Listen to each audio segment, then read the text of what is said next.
ផ្លូវទៅកំពង់ឆ្នាំងវាញក្រុងនេះប្រយ័ត្នអត់ដឹងថានៅកន្លែងនេះមានកញ្ចុះដែលស្រួលអង្គុយស្រស់ស្រាយបែបធម្មជាតិហើយមានលក់ម្ហូបបែបស្រុកស្រែជាច្រើនមុខដូចពេលដែលខ្ញុំទៅអញ្ចឹងគឺឆាអន្ទង់ឆាក្តៅអន្ទង់ត្រីឆ្កោស្ងោរជ្រូកអូយនិយាយពីថា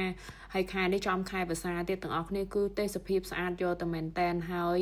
ម្ហូបរបស់គាត់គឺម្ហូបស្រុកស្រែតែម្ដងហើយខែវស្សាអញ្ចេះធ្លាក់ភ្លៀងអញ្ចេះគឺគាត់មានម្ហូបស្រុកស្រែមួយចំនួនទៀតមានមន់ស្រែមន់ជឹងមានឆាបែបអែមឆាបាត់ទេមានគល់ក្រៃមន់ជូរក្រៃបើចាំហាងនេះមន់ដុន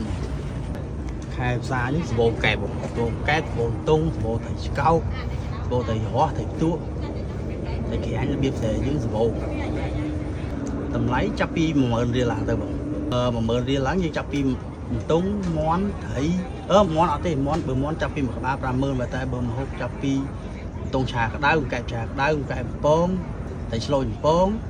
និងខ្យងចំហុយអាចចាប់ពី10000ឡើងទៅចឹងដោយដែលបងព្រមមានប្រសាសន៍អញ្ចឹងគឺ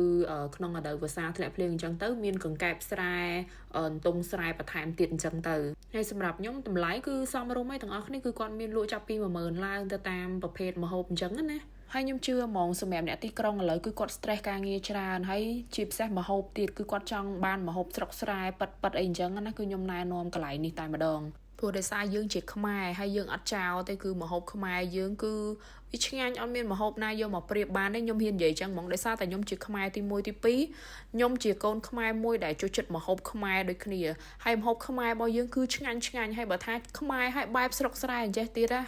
អូហូយទាំងអស់គ្នាហើយកន្លែងគាត់នេះមានកញ្ចុះដែលអង្គុយនៅមាត់បឹងហើយអាចមើលទៅលើវាលស្រែដើមត្នោតដើមអីយើងអូគឺជាសេចក្តីសុខ